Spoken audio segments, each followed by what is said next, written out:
মধ্যপ্রাচ্যে ক্রমবর্ধমান উত্তেজনার আবহে ইরানের পাশে থাকার আশ্বাস দিলেন সুদানের সেনাবাহিনীর প্রধান। তিনি জানিয়েছেন, প্রয়োজন হলে ইরানের পাশে দাঁড়িয়ে ইসরায়েল ও আমেরিকার বিরুদ্ধে লড়াই করতেও প্রস্তুত সুদান। তার এই মন্তব্য আন্তর্জাতিক কূটনীতিতে নতুন করে আলোচনার জন্ম দিয়েছে। সুদান সেনাপ্রধান আবদেল ফতে আল বুরহান বলেন, আঞ্চলিক সংঘাতে ইরানকে একা ফেলে রাখা উচিত নয়। তার মতে, মুসলিম দেশগুলোর ওপর যদি বাইরের শক্তি আক্রমণ চালায় তাহলে তা শুধু একটি দেশের বিষয় নয়, বরং পুরো অঞ্চলের নিরাপত্তা ও মর্যাদার প্রশ্ন। যদি ইরানের বিরুদ্ধে সামরিক আগ্রাসন শুরু হয় তাহলে সুদান নীরব দর্শক হয়ে থাকবে না। প্রয়োজন হলে ইরানের পাশে দাঁড়িয়ে প্রতিরোধ গড়ে তোলা হবে। আবদেল ফতে আল বুরহান বলেন, আমরা অন্যায় আগ্রাসনের বিরুদ্ধে ইরানের পাশে দাঁড়াতে প্রস্তুত। সম্প্রতি ইরানকে ঘিরে আন্তর্জাতিক রাজনীতিতে উত্তেজনা বাড়ছে। দীর্ঘদিন ধরে আমেরিকা ও ইসরায়েল অভিযোগ করে আসছে যে ইরান গোপনে পারমাণবিক অস্ত্র তৈরির সক্ষমতা অর্জনের দিকে এগোচ্ছে।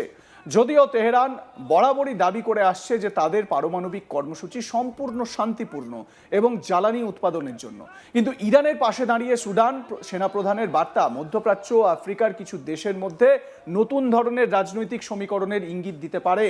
সুদান সেনাপ্রধান বুরহান মুসলিম ঐক্যের কথা বললেন। তিনি বলেন, মুসলিম দেশগুলোর মধ্যে পারস্পরিক সহযোগিতা ও সংহতি জোরদার করা প্রয়োজন। তার মতে, আন্তর্জাতিক রাজনীতিতে অনেক সময় শক্তিধর দেশগুলো নিজেদের স্বার্থে দুর্বল রাষ্ট্রগুলোর উপর চাপ সৃষ্টি করে।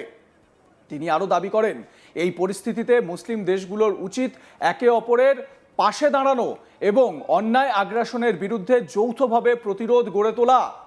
অতীতে সুদান ও ইরানের সম্পর্ক অনেক ওঠানামার মধ্যে দিয়ে গিয়েছে, কিন্তু বর্তমানে দুই দেশের মধ্যে ঘনিষ্ঠতা বাড়ছে।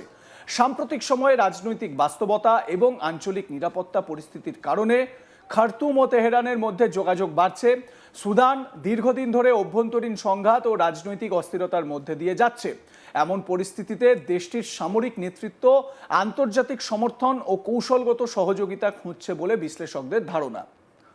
ইরান ও সুদান যদি কাছাকাছি আসে তাহলে আমেরিকা ও ইসরায়েলের উদ্বেগ বাড়বে। সেই কারণে সুদান সেনাপ্রধানের বক্তব্যকে যথেষ্ট গুরুত্ব দিয়ে দেখছে দুই দেশ। কারণ ইরানকে ঘিরে ওয়াশিংটন ও তেল আভিভের উদ্বেগ নতুন নয়। বহু বছর ধরে ইসরায়েল ও আমেরিকা দাবি করে আসছে যে তেহরানের পারমাণবিক কর্মসূচি ভবিষ্যতে সামরিক রূপ নিতে পারে। এ কারণেই ইরানের ওপর বিভিন্ন সময়ে কঠোর নিষেধাজ্ঞা আরোপ করেছে দুই দেশ। আর এই আবহে সুদান সেনাপ্রধানের এই ভোকাল টনিক, দেখুন সেই ভিডিওটি। نقول لاخواننا في ايران لو الامريكان والصهاينه نزلوا قوات بريه. احنا نقول لاخواننا في ايران لو الامريكان والصهاينه نزلوا قوات بريه في ايران والله نحن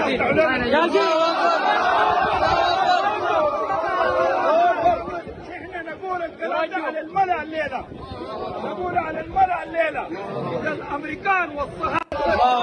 احنا نقول لاخواننا في ايران لو الامريكان والصهاينه نزلوا قوات بريه في ايران والله نحن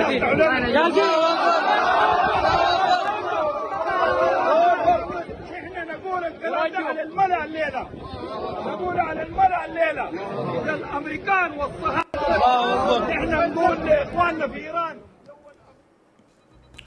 একমাত্র এই সুদানই আমরা যে আলোচনা করছি বা সুদানের এই সেনাপ্রধানের বক্তব্য, তাতে করে কিন্তু মুসলিম ব্রাদারহুডের কথা এই সুদান সেনাপ্রধানের মুখেই শোনা যাচ্ছে।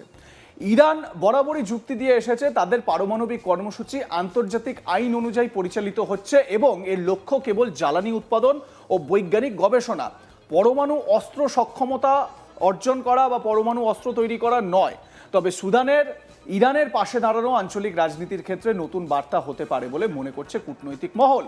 রাজনৈতিক বিশ্লেষকরা বলছেন, সুদানের সেনাপ্রধানের বক্তব্য সরাসরি সামরিক জোটের ঘোষণা না হলেও এর মাধ্যমে আঞ্চলিক শক্তিগুলোর মধ্যে নতুন সমীকরণের ইঙ্গিত পাওয়া যাচ্ছে। মধ্যপ্রাচ্যে ইতিমধ্যে বিভিন্ন জোট ও প্রতিদ্বন্দ্বী শক্তির উপস্থিতি লক্ষ্য করা যাচ্ছে। এই শক্তির একদিকে রয়েছে আমেরিকা ও ইসরায়েলের ঘনিষ্ঠ মিত্র দেশগুলি, অন্যদিকে ইরানকে কেন্দ্র করে আরেকটি প্রভাব বলয় গড়ে উঠেছে।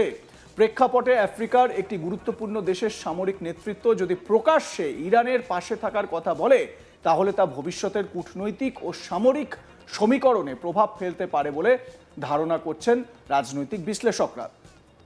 ইরান বরাবরই বলে আসছে যে তারা আঞ্চলিক স্থিতিশীলতা বজায় রাখতে চায়, নিজেদের প্রতিরক্ষা সক্ষমতা বাড়ানো ছাড়া অন্য কোনো দেশের বিরুদ্ধে আগ্রাসনের কোনো পরিকল্পনা তাদের নেই।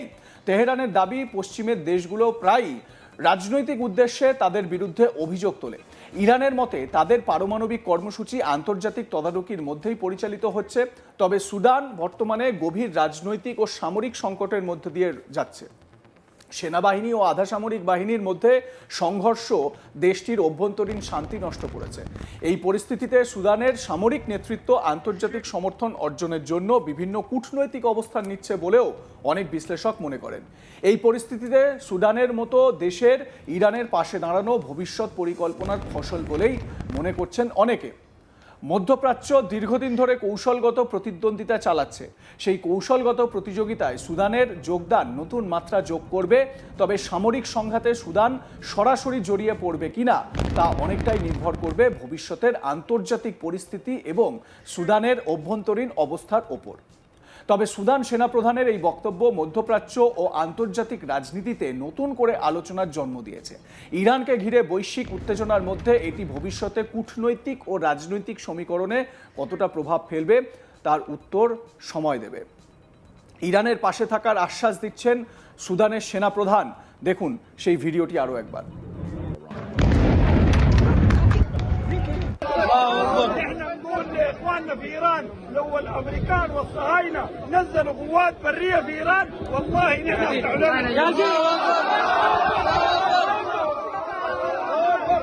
احنا نقول الكلام ده على الملأ الليله، نقول على الملأ الليله اذا الامريكان والصهاينه احنا نقول لاخواننا في ايران لو الامريكان والصهاينه نزلوا قوات بريه في ايران والله نحن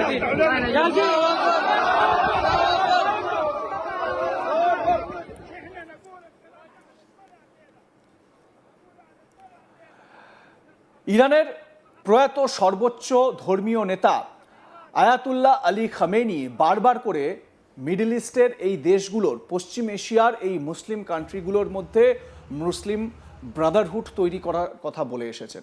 তিনি বারবার করে এটা বলেছেন যে প্রত্যেকটি ইসলামিক স্টেটকে একযোগে কাজ করতে হবে, বহিঃশত্রুর হাত থেকে নিজেদেরকে বাঁচাতে হবে। এখানে বলে রাখি, বহিঃশত্রু বলতে ইসরায়েল এবং আমেরিকা, এই দুটি দেশই ইরান নিজেদের শত্রু দেশ বলে মনে করে এবং মুসলিম বিশ্বের দেশগুলোরও শত্রু দেশ বলে প্রচার করার চেষ্টা করেছিল ইরানের সর্বোচ্চ ধর্মীয় নেতা আয়াতুল্লাহ আলী খামেনি।